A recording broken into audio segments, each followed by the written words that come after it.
Will the average Gen Z here in Halifax be able to afford a home?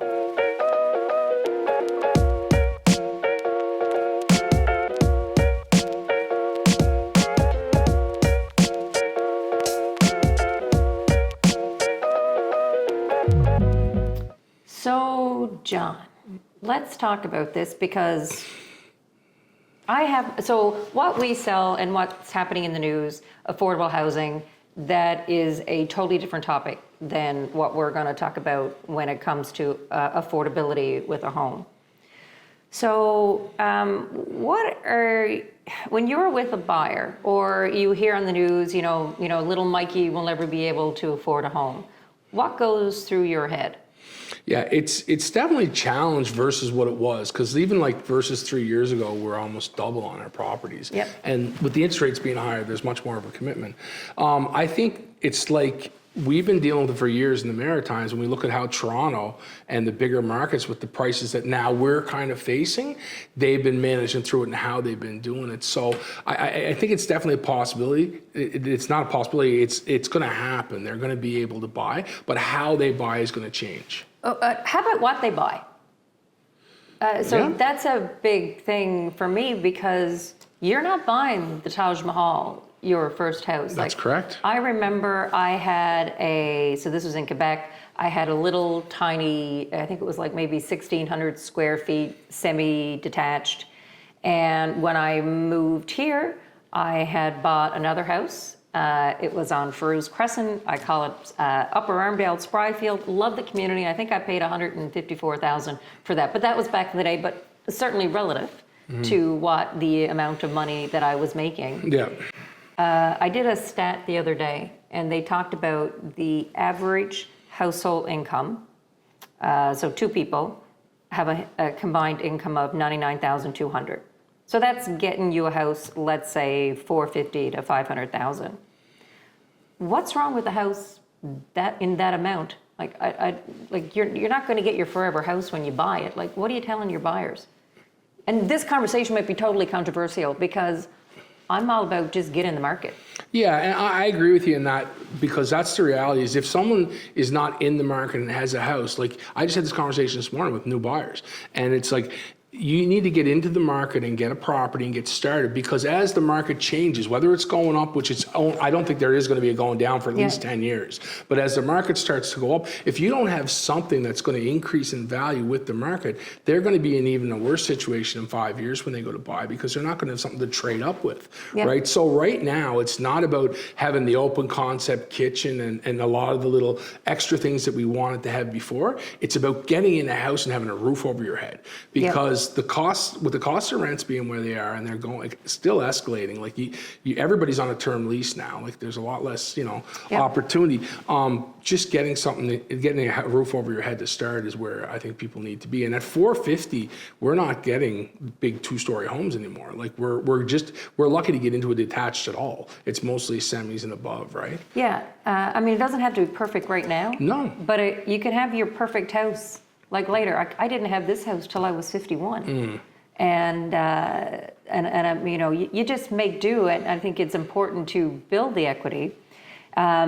So far, year to date here in Halifax, there have been 855 homes that sold under $500,000, which the average household income can afford. So, anything else that you're telling your buyers, or, are you giving them any advice when it comes to purchases for different types of mortgages? Not as far as, the one thing is Nova Scotia, the first-time home buyer assistance program, that it does cost a little more on the insurance when you're going to buy that, but it definitely is helping them to get into that house faster, so they don't have to go and wait 2 or 3 years when house prices will be even higher to save that down payment, right? Yep. So they're able to get some help with that. Obviously, the other one, and it's not so much on the mortgages, leaning out to maybe family or other people for that down payment to get them in, because again, we are getting a lot of pent-up buyer demand right now. A lot of people that had 5-year fixed rates before the rates went up they're going to start maturing soon, and they're not going to have a choice whether they renew or not. So they're going to start moving as well because they haven't been moving. And then you have a lot of buyers sitting back waiting for the interest rates to drop because they think they're going to drop and then they're going to get in a house. Well, then that's going to push prices up again. So the sooner someone gets into a house in the next couple of years, like the better their situation is going to be in the long term. I honestly believe that. So I'm probably going to put this video into 2 parts because now I want to get on my rant about, and no offense if you do this, agents going around and saying that the market, it's hot, it's on fire. I don't think it is. What are your thoughts? Are we? Yeah. Yeah, well, I think under a certain price point, it definitely is. Yep. Like under a certain price point, like under $500,000, $550,000, the market is still hot. There's still lots of competition, or at least that's what I've been experiencing up till today. I just listed 2 yesterday. We'll have to see how they go. The viewings aren't as aggressive as I traditionally see, but we also just had the long weekend happen, Yep. so that sometimes impacts that.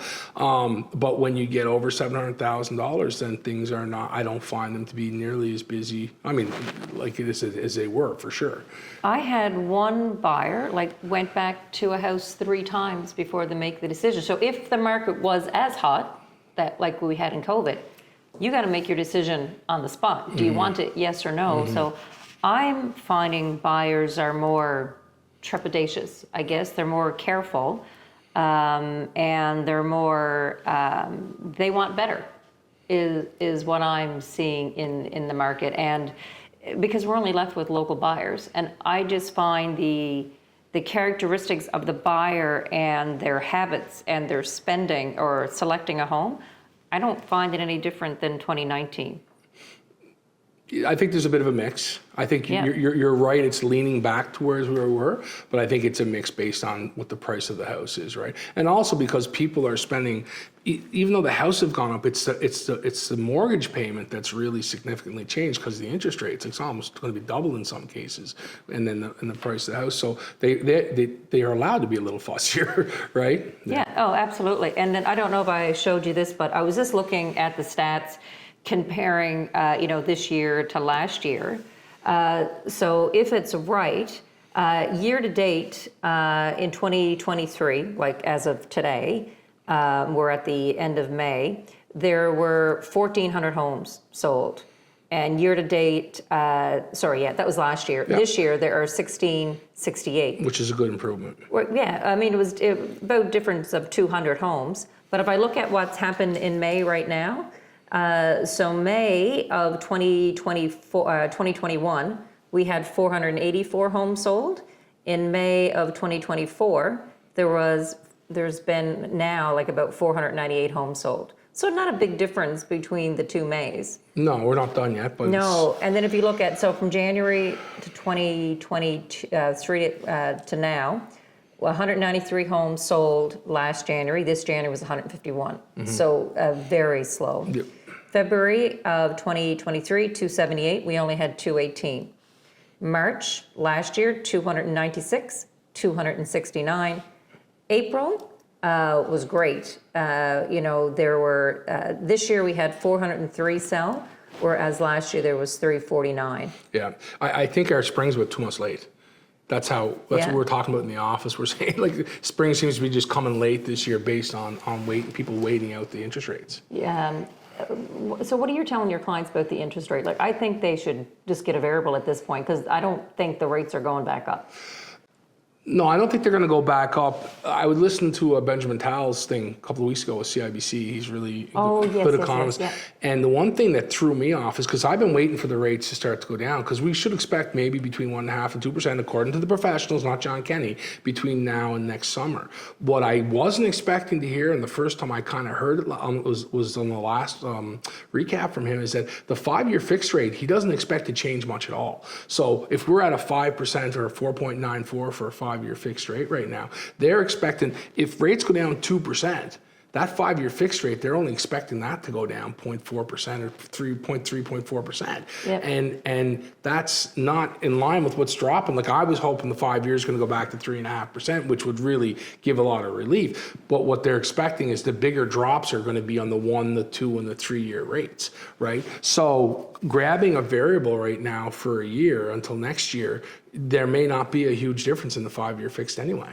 Yep. Like that's what he's, you might get 0.2, percent down, but what's that cost you if you've gone up to 8% or 7% on a variable for that year? You probably haven't made any money. Yep. Right. So that's kind of changed my thinking.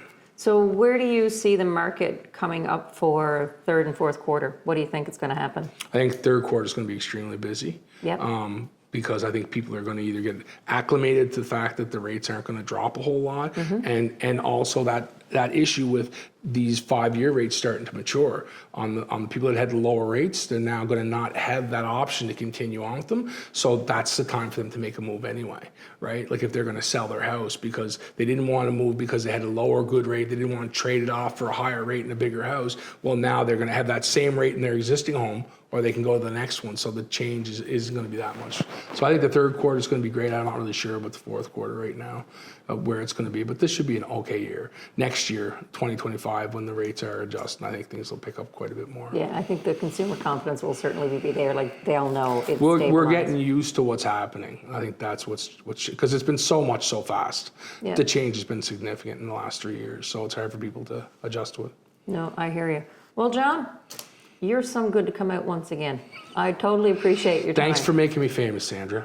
Well, I didn't have any part of that. Thank you. All right, thanks.